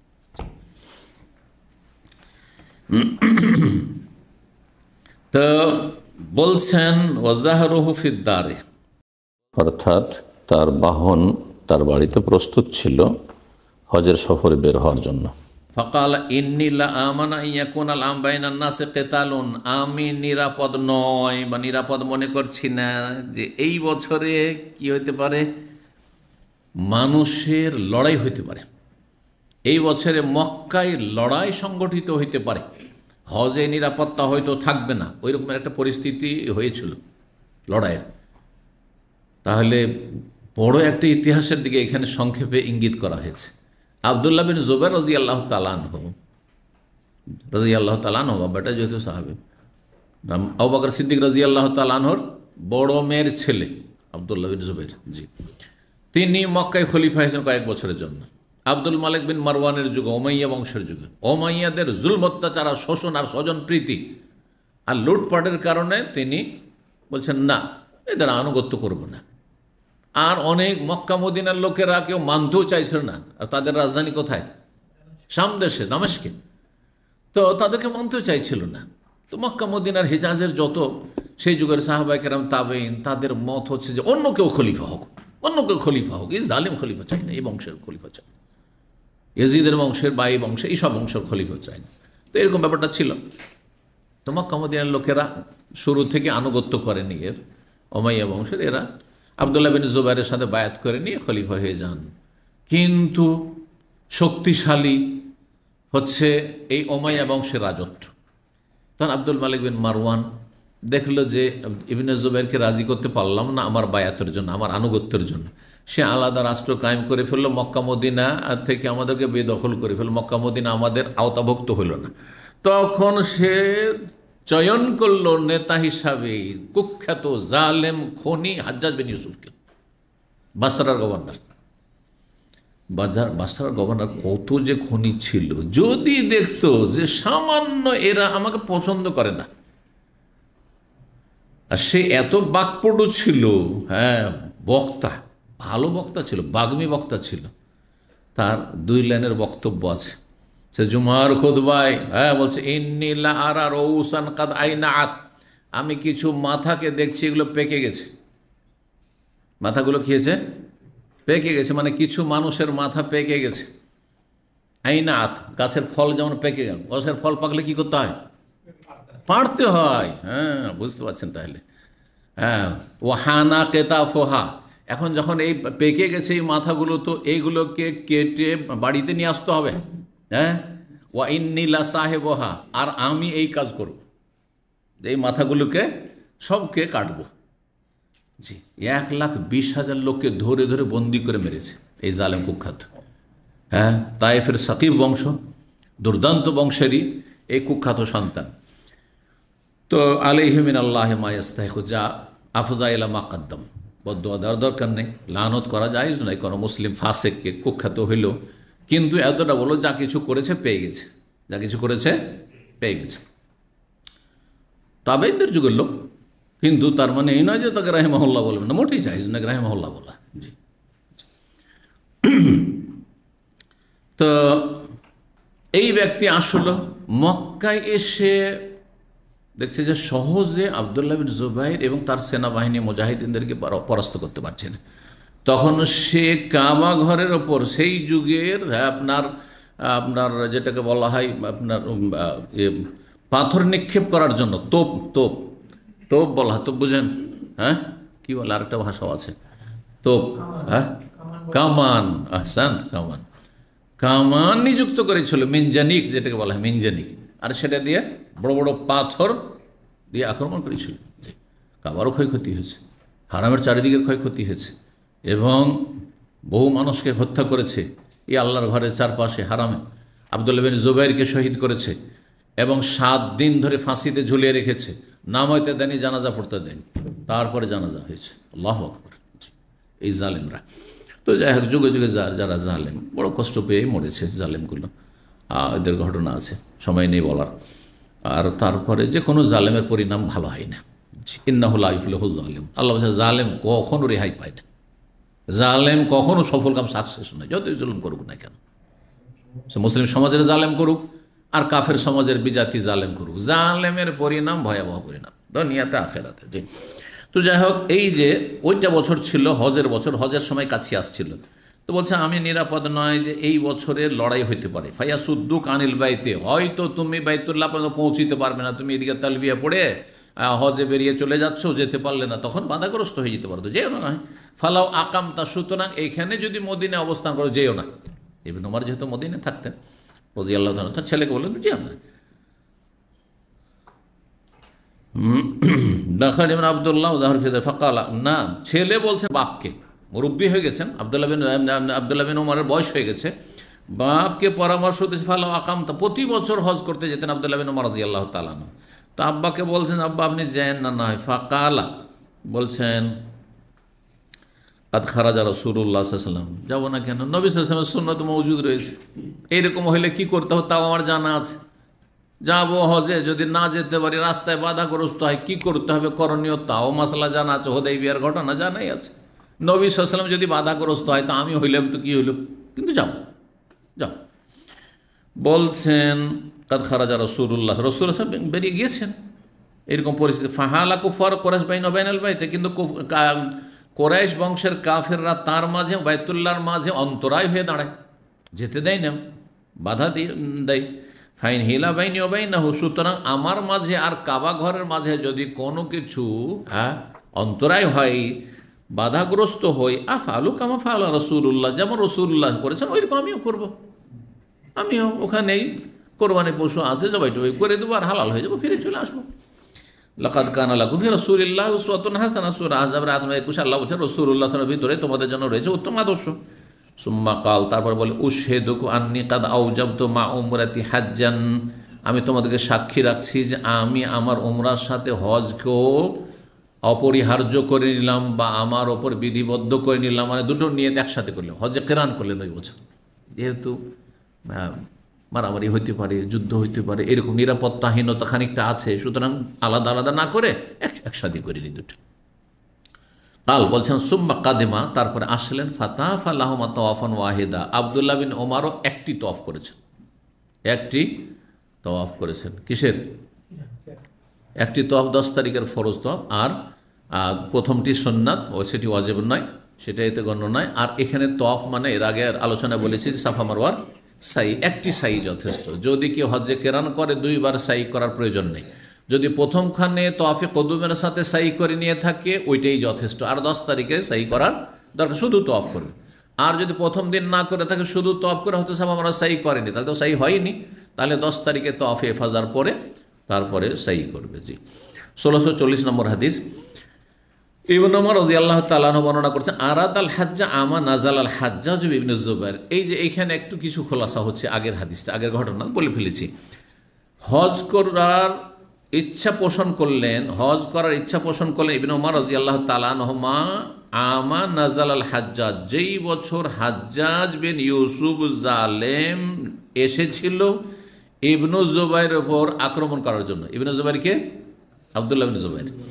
ফাকিল আল্লাহ, তখন তাকে বলা হলো, ইবনে ওমরকে বলা হলো, ইন্নান নাসা কায়নুন বাইনহুম কিতাল, মানুষের মাঝে এই বছরে যুদ্ধ হতে পারে, লড়াই হইতে পারে। ওয়া ইন্না নাখাফ আইয়াসুদ্দুক, আমাদেরকে ভয় লাগছে যে আপনাকে বাধাগ্রস্ত করবে, রাস্তায় আর যেতে পারবেন না, হ্যাঁ, সুতরাং আপনি এবছর না হয় হজে যেন না। ফাকালা, তখন তিনি বলেন, লাকাদ কানা লাকুম ফি রাসূলিল্লাহি উসওয়াতুন হাসানা, এদান আসনাও কামা সানা রাসূলুল্লাহ, যেমন রাসূলুল্লাহ করেছেন ওইরকম আমিও করবো, হুদাইবিয়ার সন্ধি যেমন করেছেন। ইন্নী উশহিদুকা, আমি তোমাদেরকে সাক্ষী রাখছি, আন্নী কাদ আওজাবতু উমরাতান, আমি উমরা আমার আবশ্যক করে নিলাম, আর হজের সাথে উমরা একসাথে নিয়ত করে নিলাম। সুম্মা খারাজা, তারপর বেরিয়ে গেলেন। হাত্তা ইযা কানা বিজাহিরিল বাইদা, যখন বাইদা নামক স্থানের উঁচু এ জায়গায় গেলেন, এই জুলহুলাইফার কাছে উঁচু জায়গা, দেখেন একটা উঁচু আছে, জুলহুলাইফার মিকাতটা নিচু জায়গাতে আছে, খেয়াল করেছেন, আর রোডটা উঁচা, হ্যাঁ, তো ওই জায়গাটি যখন উঁচা হতে লেগেছে। কাল আম্মা শানুল হজ ওয়াল উমরা ইল্লা ওয়াহিদ, প্রথম তো উমরারই নিয়ত করেছিলেন, কিন্তু তারপরে তিনি ওখানে গিয়ে যখন এহরাম বাঁধছেন তখন বলছেন হজ উমরা তো একই ধরনের ইবাদত, সুতরাং উশহেদু তোমাদেরকে সাক্ষী রাখছি আন্নি কাদ আউজাবতু হাজ্জান মা উমরাতি, উমরা আর হজ একসাথেই করে নিলাম, হজ্জে কেরান করে নিলাম। তাহলে কোনো মানুষ যদি হজে তামাত্তু করার সুযোগ থাকে তারপরে যদি কেরান করে জায়েজ, 3 হজের যে কোনো হজ করা জায়েজ, তবে উত্তম হজ হচ্ছে তামাত্তু হজ, প্রথম হজ যেটা জীবনের, সেটা উত্তম করার চেষ্টা করা উচিত, তাও জরুরি বলা যাবে না। জি, তো বলছেন যে তারপরে ওয়াহাদাহাদিয়ান, আর তারপরে কুরবানি জবাই করলেন। ইশতারা হবে কোদাইদ, কোদাইদ নামক স্থানে তিনি খরিদ করেছিলেন। ওয়ালাম ইয়াজিদ আলা যালিক, এর বেশি কিছু করেননি। ফালাম ইয়ানহার, তিনি জবাই করেননি। ওয়ালাম ইয়াহিল্লা হালাল ওহান্নি মিন শাইইন হারামা মিনহু, যা কিছু এহরাম অবস্থায় তিনি থাকলেন, কারণ হজে কেরানি নিয়ত করেছেন। ওয়ালাম ইয়াহলিক, মাথা মুন্ডন করেননি। ওয়ালাম ইয়াকাসসির, মাথার চুলও ছোট করেন। হাত্তা কানা ইয়াউমুন নাহর, কুরবানির দিন পর্যন্ত, কুরবানির দিন পর্যন্ত। হানাফি মাযহাবে যেহেতু কেরান উত্তম, সেই জন্য বাংলাদেশ থেকে এমন কিছু হুজুর টাইপের লোকেরা আসে, 1 মাস আগে এসছে, যে প্রথম ফ্লাইটে দ্বিতীয় ফ্লাইটে চলে আসবে, তারপর ও এহরাম পরেই ঘুরে বেড়াচ্ছে, এহরাম পরে এহরাম বদলাচ্ছে, 1 মাস 1.5 মাস 40 দিন ওইভাবেই থাকছে। তো করছে কষ্ট, কিন্তু এই কষ্ট করার কোনো প্রয়োজন নবী সাল্লাল্লাহু আলাইহি ওয়াসাল্লাম তাগিদ করেছেন এবং আকাঙ্ক্ষাও করেছেন যে আমার কাছে কোরবানি পশু না থাকলে এমনটাই করতাম, সেই জন্য উত্তম হচ্ছে হজ্জে তামাত্তু। তারপরে কোরবানি করা ফানাহারা ও হালাকা, মাথা মুন্ডন করলেন 10 তারিখে। ওরা আর আনকাদ কাজা তাওয়াফাল হজ ওয়াল উমরা বিতাওয়াফিল আউয়াল, আর তিনি মনে করলেন যে তিনি হজ উমরার সাই কমপ্লিট করেছেন, সম্পূর্ণ করেছেন বেতাওয়াফিল আউয়াল, প্রথম তাওয়াফ মানে প্রথম সাই দিয়ে, ওই যে এসেই সাই করেছেন, ওই সাইটাই কি হয়ে গেছে, যথেষ্ট হয়ে গেছে, আর সাই দ্বিতীয়বার করেন। এখানে তাওয়াফ বলতে সাই। ওয়াকাল ইবনে ওমর, আব্দুল্লাহ ইবনে ওমর বলছেন কাযালিকা ফাআলা রাসূলুল্লাহ, এইভাবেই রাসূলুল্লাহ সাল্লাল্লাহু আলাইহি ওয়াসাল্লাম করেছেন। 78 নম্বর অধ্যায় বাবু তাওয়াফি আল উযু, এই অধ্যায় হচ্ছে উযু অবস্থায় তাওয়াফ করা, উযু অবস্থায় বিনা উযুতে তাওয়াফ না করা। এই মর্মে কি জানা আছে, তাওয়াফের জন্য উযু শর্ত না শর্ত নয়? শর্ত। অধিকাংশ আইম্মায়ে কেরাম ইখতিলাফ আছে, ইজমা নাই, মাসলা। ইমাম মালিক, শাফেঈ, আহমদ, 3 ইমাম আহলুল হাদিস মুহাদ্দিসিনদের কাছে উযু শর্ত তাওয়াফের জন্য, উযু শর্ত তাওয়াফের জন্য। ইমাম আবু হানিফা বা হানাফি মাযহাবে উযু শর্ত নাই, উযু করা ভালো, বাইতুল্লাহর তাওয়াফের জন্য উযু করা উত্তম, ভালো, কিন্তু শর্ত নাই, মানে বিনা উযুতে কেউ যদি তাওয়াফ করে তাওয়াফ হয়ে যাবে। তারপরে যে তাওয়াফের 2 রাকাত নামাজ পড়ে তখন উযু করতে হবে, কারণ তখন তো নামাজ তো আর বিনা উযুতে হবে না, বুঝতে পেরেছেন? ইমাম শাইখুল ইসলাম ইবনে তাইমিয়া রাহিমাহুল্লাহ, তিনি অনেক সময় অন্য মতকে প্রাধান্য দিয়েছেন। তিনি একজন বড় মুজতাহিদ ছিলেন। যদি আবু হানিফা, শাফি, মালিক, আহমদের যুগ হইতো তাহলে তার নামে একটা মযহাব কায়েম হতো, এত বড় ইমাম ছিলেন। ইমাম আবু হানিফা, শাফি, মালিক, আহমদ চাইতে কোনো ক্রমে তিনি কম এলেমওয়ালা মানুষ না। কোনো কোনো ক্ষেত্রে দেখা যায় সুবহানাল্লাহ, তার তাহকিক, তার গবেষণা, তার ইলম অন্য এই সমস্ত ইমামকে ছাড়িয়ে যাবে। আল্লাহু আকবার, এত আল্লাহ ইলম দিয়েছিলেন। জি, একবার কোনো কথা শুনলে ভাষা বুঝেন না, ছোটকালকার তার ঘটনা আছে জীবনে। 2 জনে ঝগড়া করেছে, তর্কাতর্কি, ঝগড়া মারামারি করেছে, ভাষা বুঝেন না, ওদের ভাষা বুঝতেন না, সবাই টেপ হয়ে গেছে। আর সেটা সাক্ষী শুধু তিনি বলছেন যে আমি ভাষা তো বুঝিনি, কিন্তু আমি বলতে পারবো কি কি বলেছে, এ কি বলেছে, ও কি বলেছে, সব বলতে পারবো। আল্লাহ কিছু কিছু মানুষকে আল্লাহ স্মৃতিশক্তি এত বেশি দিয়েছেন যে যেটা মুজিজার মতো, কেরামতের মতো, অলৌকিক, অসাধারণ। রাহিমাহুল্লাহ, তিনি বলছেন যে তাওয়াফের জন্য উযু শর্ত, এর অকাট্য দলিল নেই, সুতরাং উযু করা উত্তম। বিনা উযুতে আমরা তাওয়াফ করবো না, ঠিক আছে, কিন্তু কেউ যদি করে নেই তো হয়ে যাবে। মানে আবু হানিফা রাহিমাহুল্লাহর মাযহাবকে তিনি দেখেন এই মাসলায় প্রাধান্য দিয়েছেন। অনেকেই ভুল ধারণা রাখে এবং মিথ্যা অপবাদ দেয় যে আমরা নাকি মাযহাবের শত্রু, আর আবু হানিফাকে আমরা ঘৃণা করি। দেখেন আবু হানিফা রাহিমাহুল্লাহর মাযহাবকে ইমাম ইবনে তাইমিয়া রাহিমাহুল্লাহ, ইবনে তাইমিয়াকে এই জনপুরি খবিস কাফের বলে। তারপরে এইরকম বেশ কিছু খবিসগুলো আছে ইবনে তাইমিয়া, তারপরে আহলে হাদিসকে তাইমি বলে। ইমাম আবু হানিফা রাহিমাহুল্লাহর মাসলাককে এই মাসলায় যেহেতু তিনি শক্তিশালী পেয়েছেন দলিলের দিক দিয়ে বলছেন যে এটাই ঠিক। তিন ইমামের মযহাবের বিপরীত তিনি ফতোয়া দিয়েছেন। এখন এত বড় ইমাম হানাফি মযহাবের দিকে গেল আর তিন ইমাম এই দিকে, কোনটাকে প্রাধান্য দেবেন? এই ক্ষেত্রে আমরা যদি দেখি এই বিংশ শতাব্দীর পৃথিবীর তিনজন বড় আলেমের দুইজন, শেখ ইবনে বাজ এবং ইবনে উসাইমিন। শেখ ইবনে বাজ রাহিমাহুল্লাহ বলছেন তিন ইমামের সাথে, শাফি, মালিক, আহমদের সাথে এবং অধিকাংশ আহলুল হাদিস বা সালাফিরা, যে উজু শর্ত, উজু ছাড়া কি হবে না, তাওয়াফ করা চলবে না, এটি ফতোয়া তার। পক্ষান্তরে শেখ ইবনে উসাইমিন রাহিমাহুল্লাহ তিনি বলছেন যে উজু শর্তের অকাট্য দলিল নেই। তিনি সমর্থন করছেন ইবনে তাইমিয়ার মতকে আর হানাফি মযহাবকে এই ক্ষেত্রে। আর গতকালকে আমি বলেছি একটি কথা কার মনে আছে, আসল হচ্ছে যে আমরা উজু করেই করব, কিন্তু কেউ যদি ভিড় ভাড়ের পরিস্থিতিতে পড়ে যায়, রমজান মাসের ভিড়ে, হজের ভিড়ে, তওয়াফ শেষ হতে যাচ্ছিল, এই না যে তওয়াফের শুরুতে বিনা উজুতে ঢুকবে, বিনা উজুতে ঢুকতে বলবো না, উজু করে ঢুকেন, কিন্তু এক চক্র দুই চক্র বাকি আছে হয়তো, আর সেই সময় উজু নষ্ট হয়ে গেল, হাওয়া খারিজ হয়ে গেল, বলবেন যে যাও উজু করে এসো। যেমন পেরেশানিতে পড়বে যে ওর বাস থাকলে দামামের লোক অনেক সময় তো বিদায় তো অফে এমন হয়, হ্যাঁ, যে বাসই ছুটে যায়, আপনার বড় সমস্যায় পড়ে যাবেন, আপনি ঢুকতেই পারলেন না হয়তো, আর সারাদিন আবার লেগে গেল ওতে। তো ইসলাম তো এত মুশকিল নাই, দলিলের ভিত্তিতে আপনাকে মুশকিল করতে হবে, দলিল না থাকলে কেন মুশকিল করবেন? আর দলিল শুধু কি আত-তাওয়াফু বিল বাইতি সলাতুন, কালকে শুনিয়েছি হাদিস, বাইতুল্লাহ তাওয়াফ হচ্ছে নামাজের মতো, তো নামাজের মতো সব দিক থেকে তো না, নামাজের মতো নেকির দিক থেকে, হ্যাঁ, নামাজের মতো আপনার খুশু খুজুর দিক থেকে, নামাজ যেমন খুশু খুজু করে আপনি একগ্রতার সাথে আপনি নামাজ পড়েন, তেমনই তওয়াফটা খেলাধুলা নয় যে আপনার মোবাইলে সেলফি চলছে, ছবি উঠাচ্ছেন এদিক সেদিক, না না না না, এগুলো খেলতামাশা, খেলতামাশা করতে গেছেন, কিসের ইবাদত করতে এসেছেন? দুনিয়াদাররা এগুলো করে, কোনো ইবাদত করনে ওয়ালা ভালো মানুষ এগুলো করতে যাবে না। জি, তো কিন্তু তাহারাত পবিত্রতার জন্য একটিও কোনো দলিল নেই। আচ্ছা, এত সাহাবাই কেরামগণ নবী সাল্লাল্লাহু আলাইহি ওয়াসাল্লামের সাথে তওয়াফ করেছেন, নবী সাল্লাল্লাহু বিষয়টা ক্লিয়ার করে দিতেন না যদি শক্তভাবে শর্ত থাকতো যে বিনা উজুতে যেমন নামাজ হবে না, স্পষ্ট হাদিস আছে না নেই, কিন্তু বিনা উজুতে তওয়াফ হবে না, একটি হাদিস আছে, একটি হাদিস নেই। সেই জন্য হানাফি মযহাবের ফতোয়া এই ক্ষেত্রে এবং ইবনে তাইমিয়ার ফতোয়া আর ইবনে উসাইমিনের ফতোয়া সেটাই বেশি শক্তিশালী, বুঝতে পেরেছেন? ইমাম বুখারী রাহিমাহুল্লাহ এখানে নবী সাল্লাল্লাহু আলাইহি ওয়াসাল্লাম উজু করেছেন হাদিসটি নিয়েছেন, উজু করেছেন তো উজুতে নবী সবসময় উজুতে থাকার চেষ্টা করতেন, বোঝা গেছে কিনা?